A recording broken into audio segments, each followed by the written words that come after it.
এই সংসারে যখন সাফল্যের পথে আপনি অগ্রসর হবেন, তখন আপনার পরিশ্রম, একাগ্রতা, সাহসের সাথে সাথে সমাজের মানসিকতাও সহ্য করতে হবে। প্রত্যেক ব্যক্তি কিছু না কিছু ভাবেন, কিছু না কিছু বলেন। কিছু মানুষ এমন আছেন যারা ভাববেন যে আপনি কিছুই করতে পারবেন না, তারা আপনার নিন্দা করবেন। আর এই নিন্দার কথা ভেবেই আমরা ভয়ভীত হয়ে পড়ি। সেই কারণে নিজেদের আশা, নিজেদের বিশ্বাস হারিয়ে ফেলি। এবার যদি সেই নিন্দার ভয়ে আমরা লক্ষ্যচ্যুত হই, তাহলে সেটা অনুচিত। সেই জন্য জীবনে শুধু পরিশ্রম করতে থাকুন, সামনে এগোতে থাকুন। যেই দিন আপনি আপনার লক্ষ্য লাভ করবেন, সেই প্রত্যেক ব্যক্তি যারা নিন্দা করছিলেন তাদের দৃষ্টি আপনা থেকেই পাল্টে যাবে, ঠিক কিনা? এই সংসারকে যা প্রাণ চায় তাই বলতে দিন। যদি আপনি কারোর কথা শুনতে চান, তাহলে নিজের অন্তরের কথা শুনুন। সেটাই আপনাকে উচিত পথে নিয়ে যাবে। সামনে অগ্রসর হতে থাকুন, পরিশ্রম করুন। এমন একটা দিন আসবে যেদিন এই নিন্দুক ব্যক্তিরা আপনার লক্ষ্যপ্রাপ্তির উদাহরণ সবাইকে দেবে। আসুন আমার সাথে ভালোবেসে বলুন, রাধা রাধা। মানুষ সুখী জীবনযাপনের প্রতি এতটাই অভ্যস্ত হয়ে পড়ে যে একটা ছোট্ট সমস্যা এলেই সে সবার থেকে সাহায্য চাইতে শুরু করে দেয়। সে সাহায্য লাভও করে এবং সেই সংকট থেকে সে বেরিয়েও আসে। কিন্তু এই সাহায্য কিছু মুহূর্তের, আর কিছু মুহূর্তের হলো এই দুঃখ। এই দুই মুহূর্তের সাহায্যের জন্য আজীবন আপনি তার কাছে ঋণী হয়ে থাকেন। আর মানবিকতার খাতিরে আপনার মনে কৃতজ্ঞতা জেগে ওঠে। আর সেই কৃতজ্ঞতা বোধ হলো যে আপনি কখনো সেই ব্যক্তিকে ছাপিয়ে যেতেই পারবেন না। সেই জন্য জীবনে সবসময় চেষ্টা করবেন নিজেকে প্রস্তুত রাখতে সেই সব সমস্যার জন্য, সেই সব বাধার জন্য যেগুলো আপনার জীবনে আসতে পারে। ততক্ষণ সাহায্য চাইবেন না যতক্ষণ না অন্য কোনো পথ না থাকছে। সাহায্য চাওয়া অনুচিত নয়, কিন্তু সাহায্য চাইলে এবং সাহায্য পেলে আপনি আজীবন কৃতজ্ঞ এবং ঋণী হয়ে থাকবেন। আর তারপর একদিন আপনি পরিবর্তন দেখতে পাবেন যে কিভাবে আপনি ছোট ছোট সমস্যার জন্য সাহায্য না চেয়ে বড় বড় সমস্যার সম্মুখীন হতে প্রস্তুত হয়ে গেছেন।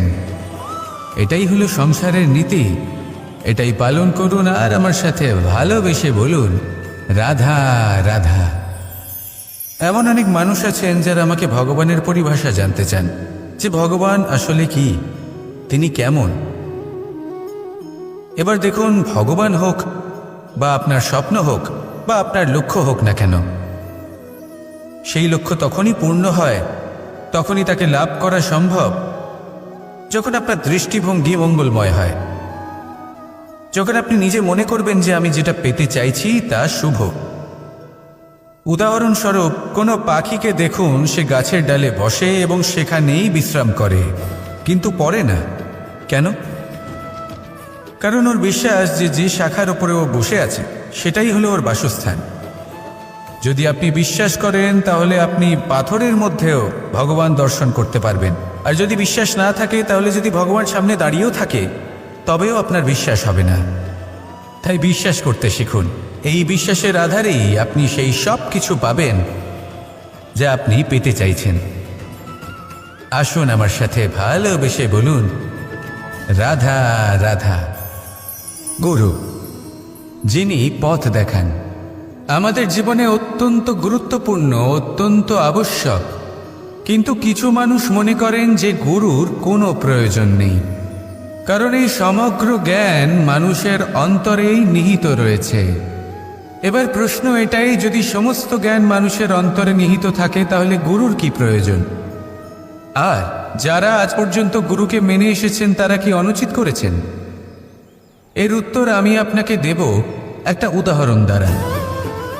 একটা কাঠ যা জ্বলনশীল, জ্বলনের ঊর্জা তার অন্তরে নিহিত রয়েছে, কিন্তু তার জ্বলনের জন্য বাইরে থেকে একটা অনুঘটকের প্রয়োজন হয়। এই অনুঘটকই হলেন আপনার গুরু। উত্তাপ যা একটা কাঠকে জ্বালাতে পারে, সেই উত্তাপ হলো গুরুর প্রচেষ্টা। যদি সেই গুরুই না থাকে, তার প্রচেষ্টাই না থাকে, তাহলে সেই সমস্ত জ্ঞান যা মানুষের অন্তরে নিহিত তা ব্যর্থ হয়ে যাবে। যদি আপনার সাথে আপনার গুরু থাকেন, আপনার পথ প্রদর্শন করেন, আপনার অন্তরের জ্ঞানকে বাইরে নিয়ে আসতে পারেন, তাহলে তাকে সম্মান করুন আর আমার সাথে ভালোবেসে বলুন, রাধা রাধা। असतो मा सद्गमय, तमसो मा ज्योतिर्गमय, मृत्युर्मा मृतंगमय। জ্ঞান সেটাই যা অসত্য থেকে সত্যের পথে চালিত করে। প্রকাশ সেটাই যা অন্ধকার থেকে আলোর পথে নিয়ে আসে। জীবন সেটাই যা মৃত্যু থেকে অমরত্বের পথে নিয়ে যায়। এবার এই তিনটে, জ্ঞান, জীবন এবং প্রকাশ, একই রকম। শূন্য থেকে এর উৎপত্তি হয় এবং আস্তে আস্তে আপনার জীবনে বিস্তার লাভ করে। এবার আমরা এটাই ভাবি যে কেমন করে এই তিনটিকে আগলে রাখা যায়। এর উত্তর হলো, এদের আগলে রাখার প্রয়োজনই নেই, ভাগ করে দিতে হবে। কোনো বৃক্ষকেই দেখে নিন, একটি বৃক্ষ অনেক বছর ধরে বেঁচে থাকে। কেন? কারণ সে ভাগ করে দিতে জানে। সে নিজের বীজ ছড়িয়ে দেয়, এই ধরিত্রীতে দেয়, সেই বীজ যা অঙ্কুরিত হয়ে এক নতুন বৃক্ষকে জন্ম দেয়। শুধু ছড়িয়ে দিয়ে একটি বৃক্ষ জীবন দান করতে পারে। যদি কোনো ব্যক্তি জ্ঞান ছড়াতে শিখে যান, যদি প্রকাশ, আলোর কিরণ ছড়িয়ে দিতে শিখে যায়, কোনো ব্যক্তি তার জীবনের সুখ ছড়িয়ে দিতে শিখে যান, তাহলে তিনি মৃত্যুর পরও মৃত হন না। এই ভাগ করে দেওয়ার সুখটাই কিছুটা আলাদা।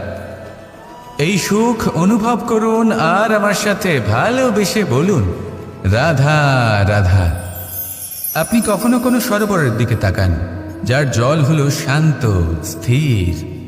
আপনি স্পষ্ট দেখতে পাবেন সেই সরোবরের তলদেশে কি রয়েছে।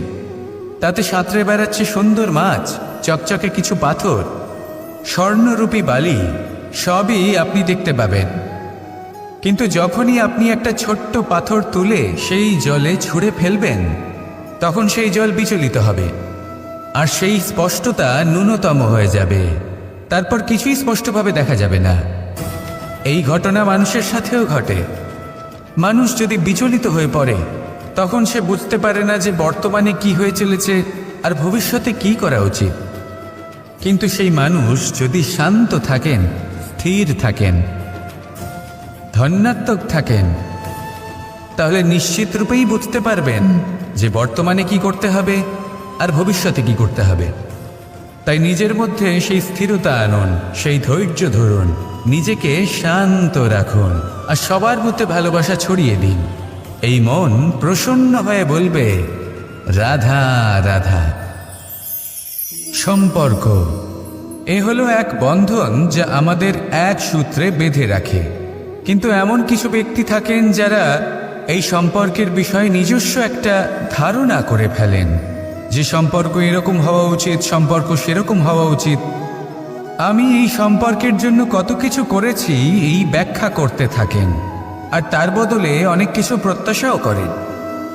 কিন্তু সত্য হলো এটাই যে সব সম্পর্ক একরকমের হয় না, কিন্তু প্রত্যেক সম্পর্কের একটা বিশেষত্ব থাকে।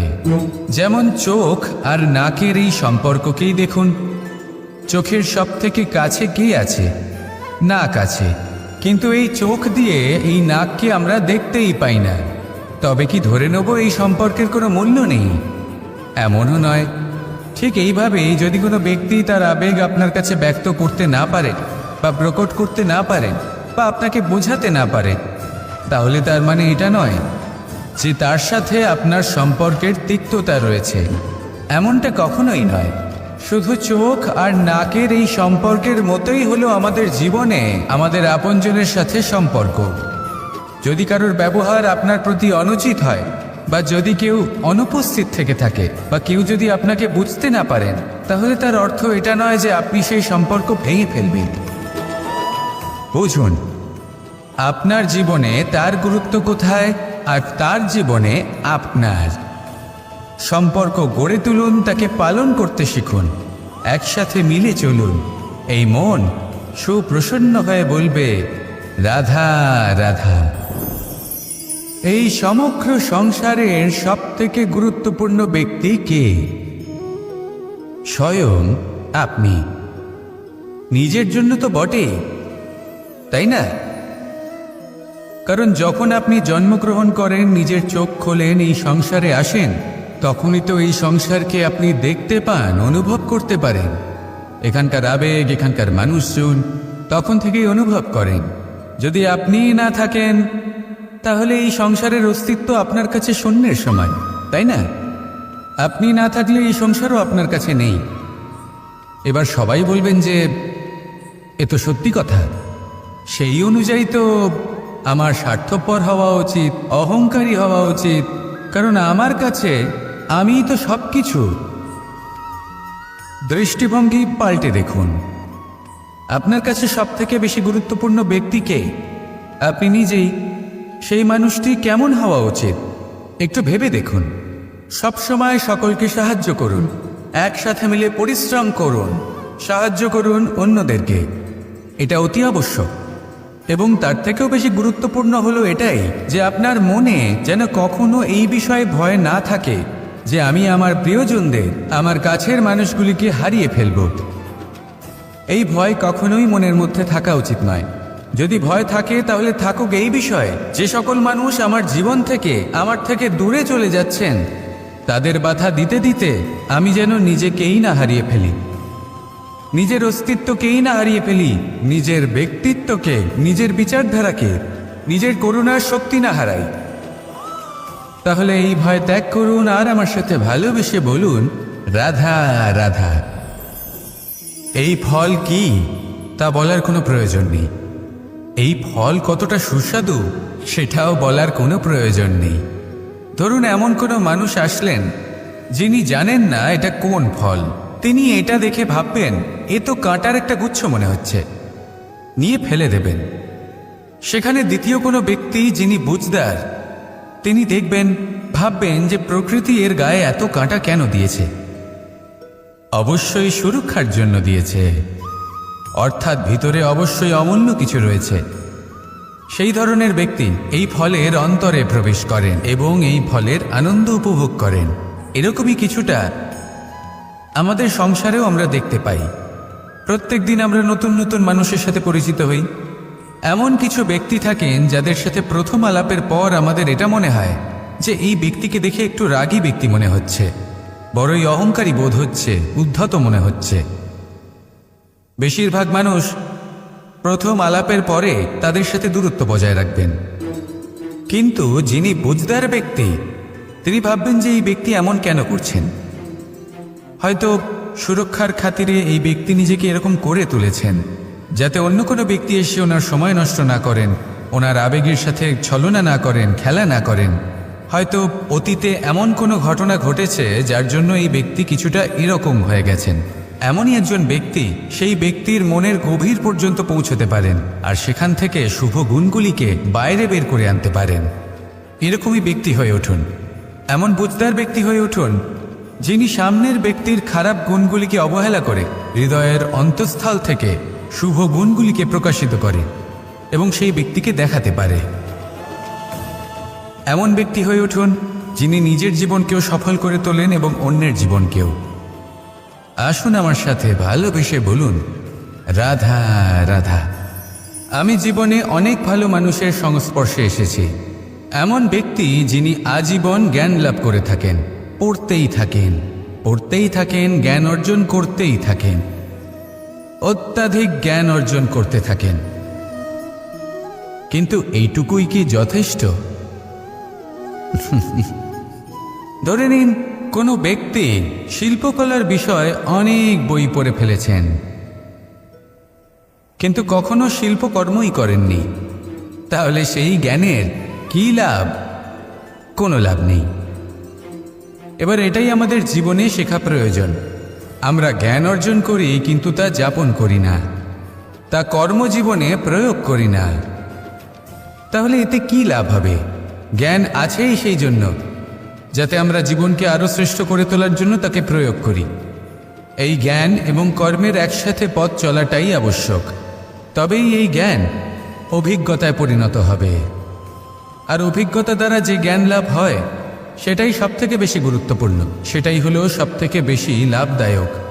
সেই জন্য শুধু জ্ঞান অর্জন করবেন না, তাকে প্রয়োগ করুন, তাকে কর্মজীবনে প্রয়োগ করুন, জীবনকে আরো শ্রেষ্ঠ করে তুলুন। আর আমার সাথে ভালোবেসে বলুন, রাধা রাধা।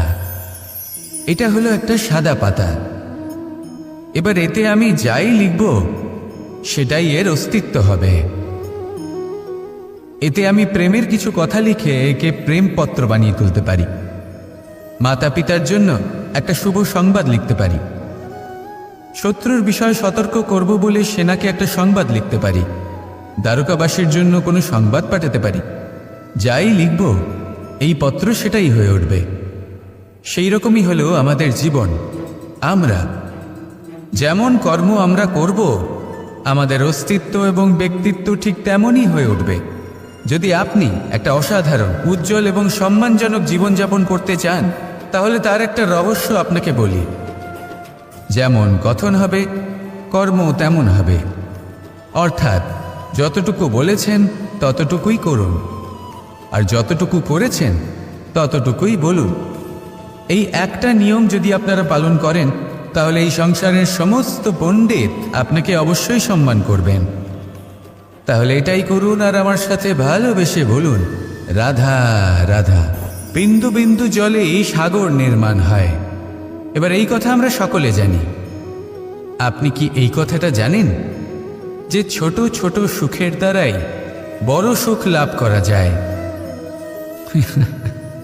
একজন বাবাকে দেখুন, সন্তানের জন্ম থেকে তার যুবক হওয়া পর্যন্ত তার সাথে ছোট ছোট সুখ যাপন করেন। এই ছোট ছোট সুখগুলি তাদের প্রেমের সম্পর্কে গভীরতা নিয়ে আসে, এবং প্রেমের এই গভীরতা তাদের জীবনে বড় সুখ নিয়ে আসে। এটা ঠিক সেই রকম যেরকম বিশাল এক সমুদ্রে, গভীর এক সমুদ্রে অমূল্য রত্ন খুঁজে পাওয়া যায়। এটাও ঠিক সেই রকমই। সেই জন্য জীবনে বড় বড় সুখের খোঁজ করতে গিয়ে সময় নষ্ট করবেন না। এই যে ছোট ছোট সুখ আছে, এগুলোকে যাপন করা শুরু করুন, এগুলোর আনন্দ লাভ করুন, এগুলো নিয়ে উৎসব পালন করুন। প্রেমের গভীরতা বুঝুন আর এই গভীর প্রেমে মন নিমজ্জিত করুন। তারপরে দেখুন এই মন আর এই জীবন সুপ্রসন্ন হয়ে বলবে, রাধা রাধা। মানুষের জন্ম কখনো তার ভবিষ্যৎ নির্ধারণ করতে পারে না। হ্যাঁ, ওর জীবনযাত্রা অবশ্যই সুখময় হতে পারে। নির্ভর করে যে ও কোন পরিবারে জন্ম নিচ্ছে, তার পরিবার পরিজন কে হন, তার মাতা পিতা কে হন, তাকে কেমন শিক্ষা দেওয়া হয়েছে, কেমনভাবে পালন করা হচ্ছে। সে কিন্তু কুপাত্রও হতে পারে, আবার সুপাত্রও হতে পারে। কিন্তু সে চলে যাওয়ার পর এই সংসার তাকে মনে রাখবে নাকি না? আর যদি মনেও রাখে, তাহলে কিভাবে মনে রাখবে সেটা নির্ভর করছে তার কর্ম এবং তার নির্বাচনের উপর। ঠিক যেমন বর্ষার এই জলের ফোঁটা যখন মেঘ থেকে ঝরে পড়ে, তখন তার এই নির্বাচন হলো গুরুত্বপূর্ণ, কারণ তার নির্বাচন তার উপর নির্ভর করছে তার ভবিষ্যৎ কেমন হবে। ঝিনুকের মুখে পড়লে মুক্ত হয়ে ওঠে, সাপের মুখে পড়লে বিষ, আর যদি কোনো পাতায় পড়ে তাহলে শিশিরে পরিণত হয়। তাহলে কর্ম এবং নির্বাচন দুটি জীবনে গুরুত্বপূর্ণ। এদের বিষয়ে বিশেষ যত্ন নেবেন এবং আমার সাথে ভালোবেসে বলবেন, রাধা রাধা। আমাদের সকলের কাছে বৃক্ষ অত্যন্ত প্রিয়। আমরা সর্বদাই চাই এই বৃক্ষ যেন সবুজ থাকে, ফুলে ফলে ভরে থাকে, আমাদের ছায়া প্রদান করে, তা যেন সুস্থ থাকে, আমাদের ফল প্রদান করে। আর সেই জন্য আমরা প্রতিদিন সেই বৃক্ষকে জল প্রদান করি। কিন্তু কখনো ভেবে দেখেছেন যে জল তো আমরা বৃক্ষের গোড়ায় দিই, তারপরেও এই জল সেই বৃক্ষের প্রত্যেকটি পাতায় ঠিক পৌঁছে যায়? এটা কিভাবে সম্ভব? কিছুটা এরকমই হলো আমাদের কর্ম।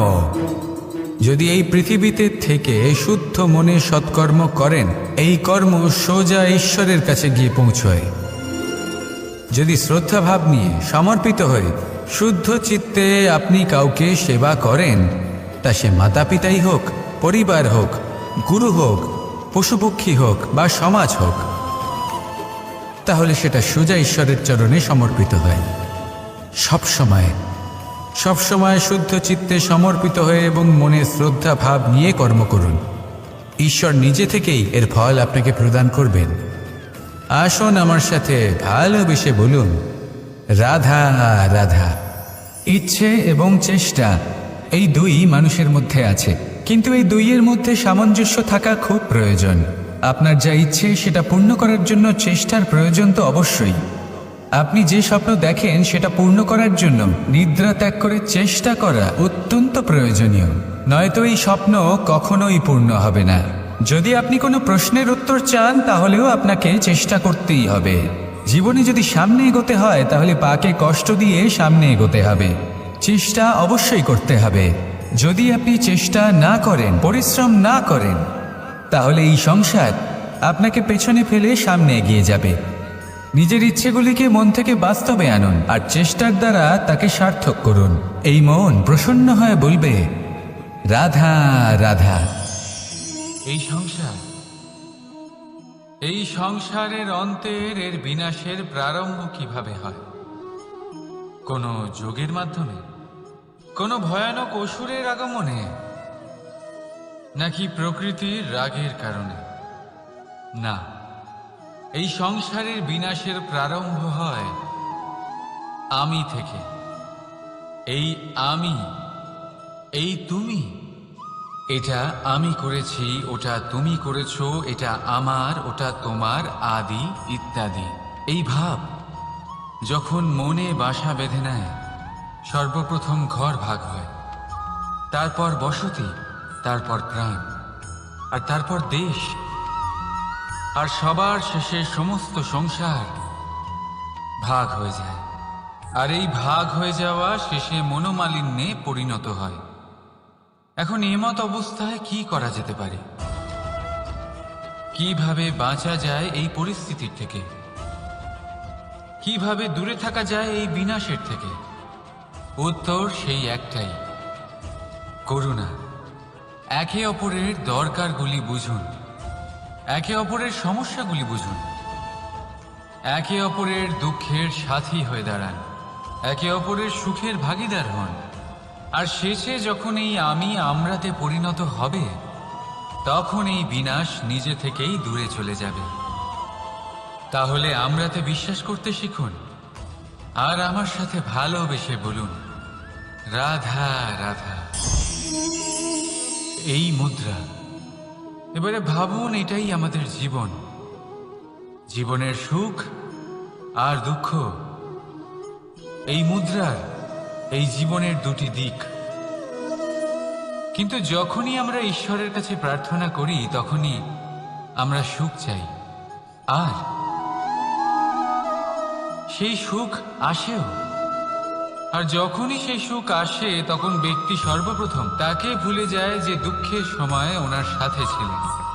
আর এমত অবস্থায় উনি সাহায্য করেন না, উনি করেন উপকার। আর এই উপকারের বদলে মানুষের থেকে উনি নিজের জন্য শ্রদ্ধা চান। আর সেই শ্রদ্ধা, সেই চাহিদার কারণে উনি নিজেকে অন্যদের থেকে শ্রেষ্ঠ, অন্যদের থেকে ভিন্ন মনে করতে বিবশ হয়ে যান। আর আলাদা হবার কারণে তার মধ্যে জেগে ওঠে অহংকার, আর সেটাই হয় তার পতনের কারণ। এবার এতে কি করা যেতে পারে? কি চাওয়া যেতে পারে ঈশ্বরের কাছে? এই প্রশ্ন অবশ্যই মনে আসে। ঈশ্বরের কাছে চান সুখ, শুধুমাত্র ততটাই যাতে অহংকার না আসে, আর দুঃখ ততটাই যাতে শ্রদ্ধা না চলে যায়। রাধা রাধা। এই সংসারে এমন কিছুই নেই যে সব সময় একই থাকবে। যা কিছু নির্মাণ হয়েছে তা একদিন অবশ্যই ভেঙে পড়বে, কিন্তু এই ভেঙে যাওয়ার বিশ্লেষণ আপনি কিভাবে করবেন তা আপনার উপরে নির্ভর করছে। ওই আকাশের দিকে তাকান, ওই মেঘ, ওটাও ভেঙে পড়ে, কিন্তু নিজে ভেঙে পড়ার সাথে বর্ষাকে তৈরি করে যায়। মাটির ডেলা অবশ্যই ভেঙে পড়ে, কিন্তু ব্যবহারযোগ্য মাটির রূপ নিয়ে। এই ধরিত্রীর বুকে কোনো এক বীজ যখন ভেঙে পড়ে, তখন ধরিত্রীর উপর এক বিশাল আকারের বৃক্ষ নির্মাণ করে। যদি জীবনে কিছু ভেঙে পড়ে তাহলে নিরাশ হয়ে পড়বেন না, নিজের সাহস হারাবেন না। ধনাত্মক দৃষ্টিভঙ্গি দিয়ে দেখতে চেষ্টা করুন। মনে করুন নিয়তি নিশ্চয়ই আপনার জন্য আরো ভালো কিছু ভেবে রেখেছে, যা ভবিষ্যতে আপনার প্রতীক্ষা করছে। ধনাত্মক চিন্তা ভাবনা করতে থাকুন, তারপর দেখবেন শ্রেষ্ঠ রচনা নিজেই তৈরি হবে। রাধা রাধা। চলতে থাকা, থেমে যাওয়া, বিশ্রাম নেওয়া, তারপর দম নিয়ে পুনরায় দাঁড়িয়ে পড়া, আর তারপর আবার সেই পথ চলা। এটা জীবনের অভিন্ন এক অঙ্গ, এটার থেকে আপনি পালাতে পারবেন না। কিন্তু এই অঙ্গকে আপনি নিজের জীবনে কিভাবে প্রয়োগ করবেন, কিভাবে তাকে কাজে লাগাবেন, সেই সিদ্ধান্ত আপনাকে নিতে হবে। যারা হেরে যান তারাও জীবনে থমকে যান, আবার যারা জেতেন তারাও দাঁড়িয়ে পড়েন। যারা হেরে যান তারা হাঁপিয়ে দাঁড়িয়ে পড়েন, যারা জিতে যান তারা দাঁড়িয়ে পড়েন সেই সর্বোচ্চ স্তরে পৌঁছে গিয়ে। এবার দাঁড়াতে তো আপনাকে হবেই, তা হতেই হবে। কিন্তু কখন কিভাবে দাঁড়াবেন, ক্লান্ত হয়ে নাকি সর্বোচ্চ স্তরে পৌঁছে গিয়ে, সেই সিদ্ধান্ত আপনার। অবশ্যই দাঁড়িয়ে পড়ুন, কিন্তু ক্লান্ত হয়ে নয়, কারণ আপনাকে পুনরায় দাঁড়িয়ে পড়তে হবে, পুনরায় যাত্রাপথে এগোতে হবে এবং সর্বোচ্চ স্তরে পৌঁছতেই হবে। রাধা রাধা।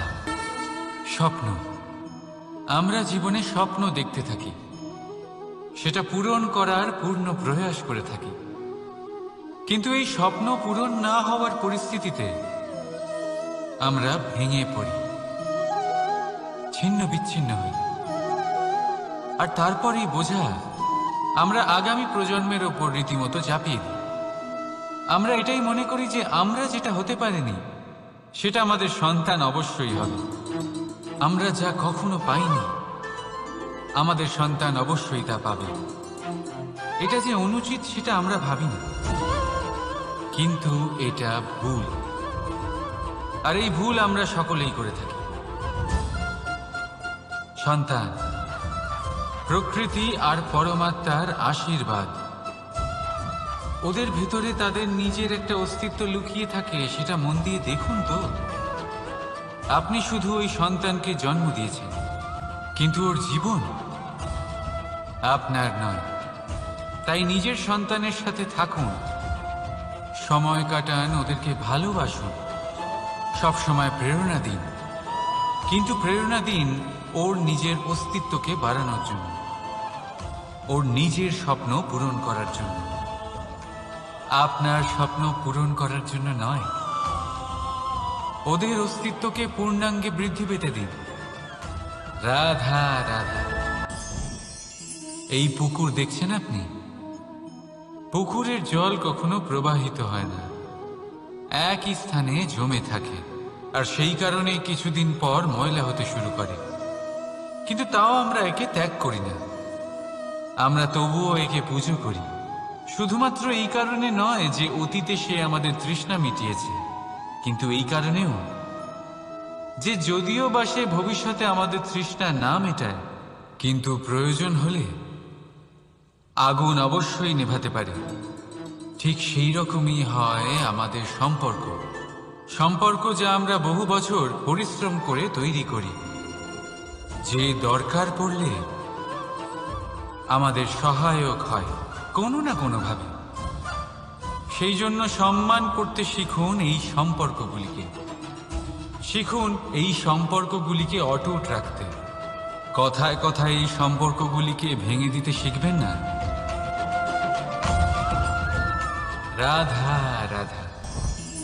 বিষ, এই শব্দটা শুনলেই মনে অনেক কল্পনা জন্ম নেয়। কল্পনা অসহ্যকর তিক্ততা, কল্পনা অত্যন্ত বেদনাদায়ক মৃত্যু। এবার যদি আপনাকে জিজ্ঞেস করা হয় যে সবচেয়ে বিষাক্ত বিষ কোনটা, তাহলে আপনি কি বলবেন? কেউ বলবে সর্পের বিষ, কেউ বলবে কাঁকড়া বিছের, কেউ বলবে কালকেউটের বিষ। কিন্তু না, এই সমস্ত রকম বিষ সেই বিষের সামনে টিকতে পারবে না যাকে আমরা বলে থাকি কানের মধ্যে ঢালা বিষ। শুনতে অত্যন্ত মিষ্টি, কিন্তু তিক্ততায় অত্যন্ত বিষাক্ত। পেটের মধ্যে যাওয়া এই বিষ শুধুমাত্র একটি মানুষের মৃত্যুর কারণ হয়, কেবল একটি। কিন্তু কানের মধ্যে ঢালা এই বিষ একাধিক সম্পর্কের নাশ করতে পারে। আর এটাতে সেই ব্যক্তির ভুল নেই যে আপনার কানে বিষ ভরেছে, আপনি তাকে দোষ দিতে পারেন না। এখানে দোষ আপনার নিজের, যে এই বিষকে আপনি নিজের উপরে প্রভাব ফেলতে দিয়েছেন, এই বিষকে সুযোগ দিয়েছেন আপনার ক্ষতি করতে। এটা আপনার ভুল। সেই জন্য কুমন্ত্রণায় কখনো কান দেবেন না। আপনার মনে ভালোবাসার দৃঢ়তা জাগিয়ে তুলুন আর নষ্ট করে দিন এই সংসারের সমস্ত বিষের প্রভাব। রাধা রাধা। জীবন, আমাদের এই জীবন, সুখ আর দুঃখ, এই দুইয়ের মিশ্রণ। এদের সংমিশ্রণই জীবনের ভারসাম্য বজায় রাখে। এখন এই সুখ, সুখ এমন এক বস্তু যাকে সবাই খুঁজে চলেছে। দুঃখ এমন এক অনুভূতি যা সবার কাছে আছে। আমাদের প্রত্যেকের জীবনে সুখ আর দুঃখ আসতে থাকবে আর যেতেও থাকবে। এটা অবশ্যই জীবনে থাকবে। কিন্তু সফলতা, এটা সবার জীবনে আসে না। কেন? কারণ এই সফলতা সুখ আর দুঃখের দ্বারা প্রাপ্ত হয় না। সফলতা প্রাপ্ত হয় নিজের উপরে বিশ্বাস করতে থাকলে। আকাশের ওই সূর্যকে দেখুন, সূর্যের বিশ্বাস আছে নিজের উপর যে সে সমস্ত জগৎকে আলোকিত করতে পারবে, নিজের প্রথম রশ্মি দিয়ে অন্ধকারকে দূর করতে পারবে। সূর্য এই বিশ্বাস নিয়েই আসে, আর কিছুক্ষণের মধ্যেই সমস্ত সংসার থেকে অন্ধকারকে বিনাশ করে ফেলে সে।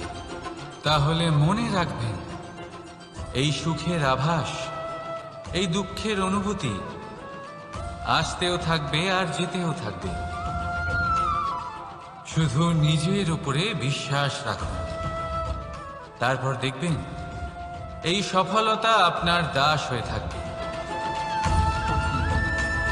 রাধা রাধা। চাঁদ কত শ্রেয়, শুভ্র, কত সুন্দর। কিন্তু যদি আপনি মনোযোগ সহকারে দেখেন তাহলে দেখবেন এই চাঁদেও দাগ আছে। আর এই দাগগুলি থাকার কারণে কি এই চাঁদের মাহাত্ম্য কখনো কমে যায়? কখনো নয়। এর কারণ হলো চাঁদের নিরন্তর চেষ্টা। একবার এই আকাশে দেখুন, এই অন্ধকার সবসময় চেষ্টা করে চাঁদকে ঢেকে দেওয়া, কিন্তু এই চাঁদ সবসময় এই অন্ধকারের সাথে লড়াই করতে থাকে। অমাবস্যা থেকে শুরু করে চাঁদের এই যাত্রা পূর্ণিমা অবধি পৌঁছেই যায়। আর তাই এই চাঁদের পুজো করা হয়। এই কারণে এই চাঁদকে মাহাত্ম্য দেওয়া হয়। এইভাবেই যদি আপনার মধ্যে কোনো দোষ থাকে, কোনো খারাপ কিছু থাকে, তাহলে সেটা কোনো বড় ব্যাপার নয়। চেষ্টা করুন সেটাকে শুধরে নেওয়ার। কিন্তু সেই কারণে নিজেকে খারাপ মনে করা, এটা অনুচিত। নিজের ভুলগুলো, নিজের দোষগুলো, নিজের খারাপ দিকের কথা ভুলে আপনি এই সংসারের ভালোর দিকে প্রস্থান করেই দেখুন না। আপনি দেখবেন আপনার অন্তরের তেজ ঠিকরে বেরোচ্ছে। রাধা রাধা। এই পিঁপড়েদের দেখছেন আপনি? সবাই একই রকমের। এদের মধ্যে তফাৎ খুঁজে বার করা অসম্ভব। মনে হয় যেন ওদের আলাদা আলাদা অস্তিত্বই নেই। কিন্তু যদি আপনি মন দিয়ে দেখেন তাহলে দেখবেন প্রতিটা পিঁপড়ের আলাদা কাজ নির্ধারিত, তাদের আলাদা অস্তিত্ব আছে। কেউ বাড়ি বানানোর জন্য মাটি সংগ্রহ করতে পটু, কেউ ঢিপি বানাতে পটু, কেউ খাবার খোঁজায় পটু, আবার কেউ সেই খাবার আনায় পটু। ঠিক সেরকমই হয় মানুষেরা। মনে হতেই পারে সবাই একই রকম, কিন্তু কিন্তু প্রতিটা মানুষের ব্যক্তিত্ব, প্রতিটা মানুষের অস্তিত্ব ভিন্ন হয়। আর সত্যি কথা বলতে কি, প্রতিটা মানুষের ভিন্নতাই আমাদের প্রগতির দিকে নিয়ে যায়। ভাবুন, যদি আপনাকে কারোর সাথে হাত মিলিয়ে চলতে হয়, তাহলে আপনাকে আপনার সোজা হাত তার উল্টো হাতে ধরে এগোতে হবে। এটাই সৃষ্টিকর্তার সৃষ্টির নিয়ম। ভিন্নতা, এই ভিন্নতাকে আশীর্বাদ ভেবে চলুন, এতে কোনো খারাপ নেই। রাধা রাধা। দাদা আমাকে বহুবার জিজ্ঞেস করেন যে কানাই, তুমি রাধার সাথে এই সংসারকে প্রেম শেখাতে এসেছো, তাহলে কেন তুমি রাধাকে এত বিরক্ত করো? কেন ও তোমাকে বিরক্ত করে? কেন এই ঝগড়াঝাটি হয়? কেন এই টানাপোড়েন চলে? এবার এটার উত্তর আমি কিছুটা এইভাবে দিতে চাই। পিঁপড়ে সেই বাড়িতেই প্রবেশ করে যেখানে মধু উপস্থিত আছে। যদি আপনার বাড়িতে মধু থাকে, কোনো মিষ্টি জিনিস থাকে, মিষ্টত্ব থাকে, তাহলে পিঁপড়ে সেখানে অবশ্যই প্রবেশ করবে। ঠিক এইরকমই হয় আমাদের সম্পর্ক। এর মধ্যে ছোটখাটো ঝগড়াঝাটি, টানাপোড়েন, রাগ করা, মন ভাঙানো, এই সব তো চলতেই থাকে। বিশেষ করে সেই সম্পর্কগুলিতে যেখানে মিষ্টত্ব আছে। মনে রাখবেন, যেই সম্পর্কে কোনো খুনসুটি নেই, রাগ করা, মান ভাঙানো নেই, কোনো ছোটখাটো ঝগড়াঝাটি নেই, সেই সম্পর্ক শুধুমাত্র মস্তিষ্ক দিয়ে পালন করা হচ্ছে, মন থেকে নয়। তাই মন থেকে ভালোবাসতে শিখুন। আর এই ছোটখাটো ঝগড়াঝাটির, এই অম্ল মধুর খুনসুটির আনন্দ উপভোগ করুন, কারণ এতেও ভালোবাসা আছে। রাধা রাধা। এই পুস্তক বড়ই কাজের জিনিস। কাহিনী হোক, কবিতা হোক, স্মৃতি হোক, এতে যাই লিখে দেবেন তা ভবিষ্যতের পুঁজি হয়ে যাবে। কিন্তু যদি কখনো এমন হয় যে এই পুস্তক ময়লা হয়ে যায়, বা যদি কোনো পাতায় আপনি ভুল করে কালি ফেলে দেন, বা কোনো বাক্য লিখতে গিয়ে আপনি ভুল করে ফেলেন, তাহলে আপনি কি করেন? সেই পুস্তক কি আপনি তুলে ফেলে দেন? না, তাই তো। শুধু একটা পাতা ছিঁড়ে ফেলেন, যাতে সেই পুস্তক সঠিক থাকে, সুন্দর হয়ে ওঠে। এই পুস্তকের মতোই হয় আমাদের সম্পর্ক। তার সেই এক পাতা, একটা ভুল। তাই যে কোনো সম্পর্কে যদি কারোর কোনো ভুল হয়ে গিয়ে থাকে, তাহলে সেই ভুলকে সম্পর্ক থেকে দূরে করা সঠিক হবে। সেই ভুলকে ভুলে যাওয়াই সঠিক হবে। সেই সম্পর্ক ভাঙা নয়, সেই সম্পর্ক সামলে রাখুন। কারণ ভুল তো সবার দ্বারা হয়। যদি এরকম করেন, তবেই জীবনরূপী পুস্তক আরো সুন্দর হয়ে উঠবে। একে অপরকে ক্ষমা করতে শিখুন, একে অপরের ভুলকে ভুলে যেতে শিখুন। তারপর দেখবেন এই জীবনে আরো আনন্দ আসবে, আর এই সম্পর্ক নিঃশ্বাস নিতে থাকবে। রাধা রাধা।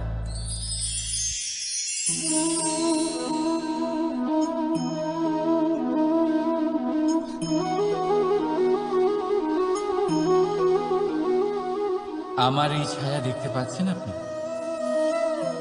প্রকাশের স্রোত যখন মধুর আর দূরে থাকে, তখন এই ছায়া লম্বা হয়ে যায়। কিন্তু যেই প্রকাশের স্রোত মাথার উপরে চলে আসে, এই ছায়ার আকার ক্রমশ ছোট হতে থাকে, আর অন্ধকারে তো এই ছায়া বিলুপ্ত হয়ে যায়। কিছুটা এরকমই হয় আমাদের অহংকার। সুখের আগমন হলে, বৈভবের উপলব্ধিতে